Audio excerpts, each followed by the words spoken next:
છાંદોગ્ય ઉપનિષદના 5મા અધ્યાયનો ચોથો ખંડ પંચાગ્નિ વિદ્યાનું પ્રથમ સોપાન છે.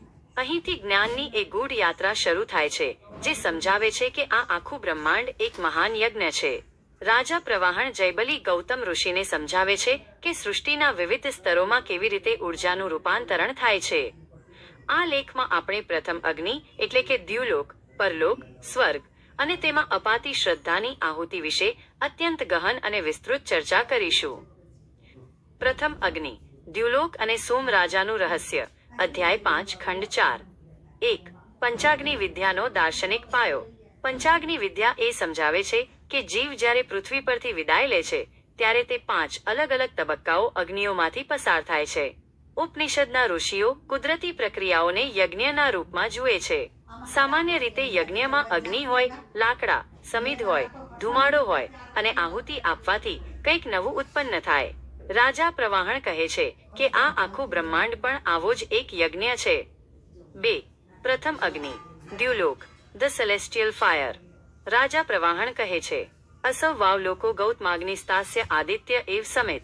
અર્થાત, હે ગૌતમ, તે જે લોક, દ્યુલોક, પરલોક છે, તે જ ખરેખર અગ્નિ છે. અહીં દ્યુલોક એટલે પૃથ્વીની ઉપરનો એવો પ્રદેશ જ્યાં દેવતાઓ અને પુણ્યશાળી આત્માઓ નિવાસ કરે છે. આ અગ્નિના વિવિધ અંગોનું વર્ણન નીચે મુજબ છે. અ. સમિધ બળતણ - સૂર્ય.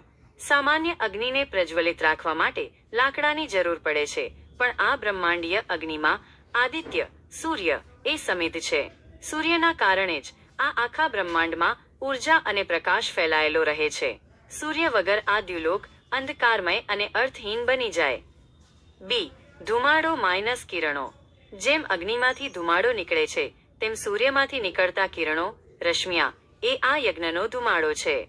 આ કિરણો ઉર્જાને એક સ્થાનેથી બીજા સ્થાને લઈ જાય છે.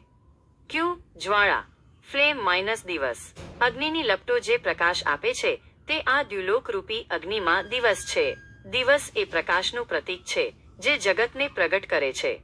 ડ. અંગારા, કોલસા - ચંદ્ર. અગ્નિ જ્યારે થોડી શાંત થાય, ત્યારે લાલ અંગારા દેખાય છે. રાજા કહે છે કે ચંદ્ર એ આ યજ્ઞના અંગારા છે.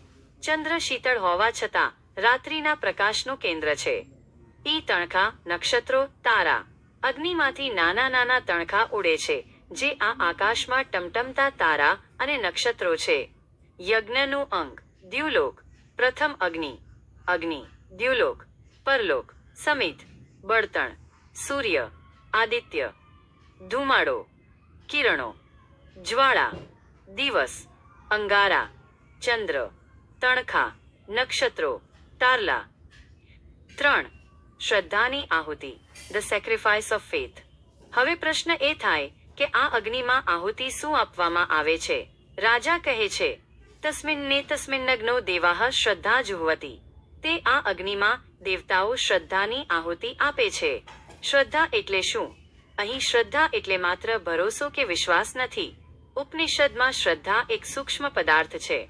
જ્યારે મનુષ્ય પૃથ્વી પર શુભ કર્મો, દાન અને ઉપાસના કરે છે, ત્યારે તે કર્મોના સંસ્કારો તેના સૂક્ષ્મ શરીરમાં જળ, આપાના રૂપમાં સંગ્રહિત થાય છે.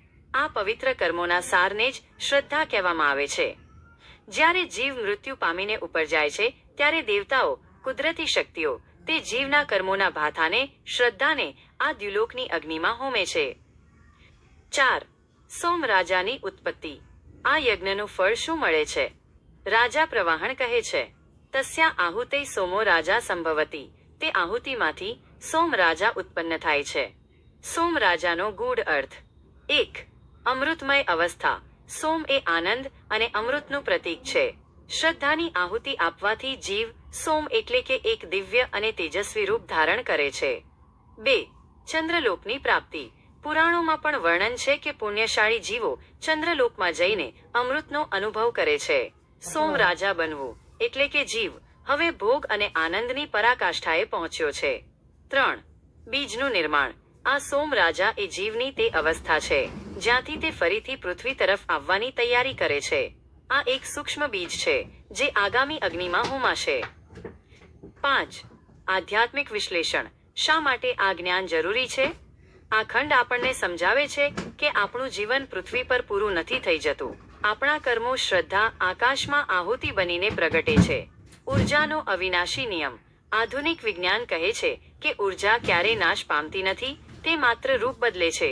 પંચાગ્નિ વિદ્યા એ આત્માની ઉર્જાનું રૂપાંતરણ સમજાવતું પ્રાચીન વિજ્ઞાન છે. વિશાળ દ્રષ્ટિકોણ.